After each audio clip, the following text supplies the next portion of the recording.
Jesus no lar. Para a generalidade dos estudiosos, o Cristo permanece tão somente situado na história, modificando o curso dos acontecimentos políticos do mundo.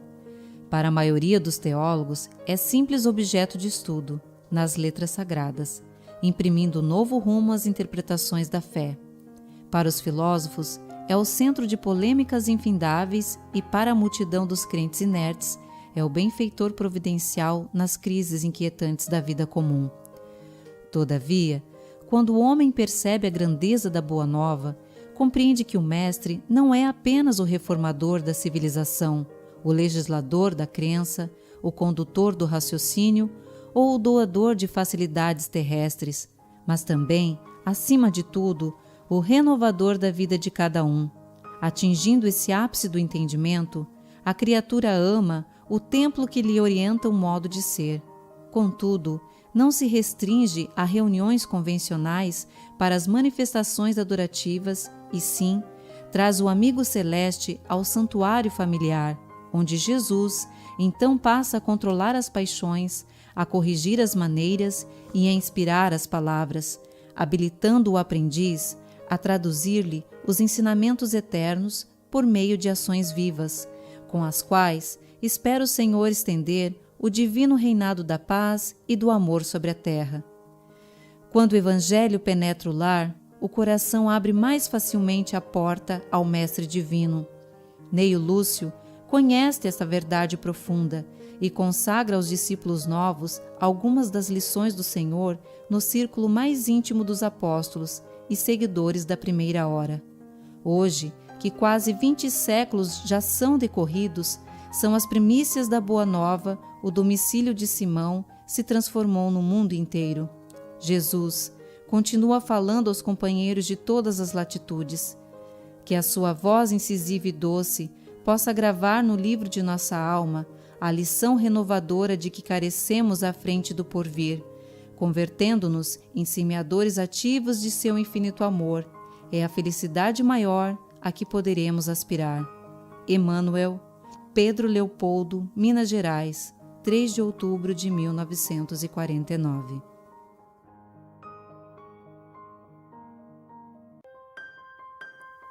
O culto cristão no lar.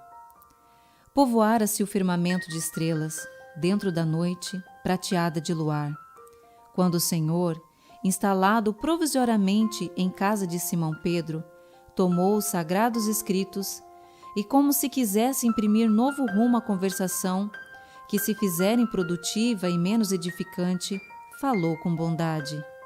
Simão, que faz o pescador quando se dirige para o mercado com os frutos de cada dia? O apóstolo pensou alguns momentos e respondeu hesitante: Mestre, naturalmente escolhemos os peixes melhores. Ninguém compra os resíduos da pesca. Jesus sorriu e perguntou de novo: E o oleiro, que faz para atender à tarefa que se propõe? Certamente, Senhor, redarguiu o pescador, intrigado. Modela o barro, imprimindo-lhe a forma que deseja. O amigo celeste, de olhar compassivo e fulgurante, insistiu: E como procede o carpinteiro para alcançar o trabalho que pretende? O interlocutor, muito simples, informou sem vacilar: Lavrará a madeira, usará o enxó e o serrote, o martelo e o formão. De outro modo, não aperfeiçoará a peça bruta. Calou-se Jesus por alguns instantes e aduziu: Assim, também é o lar diante do mundo.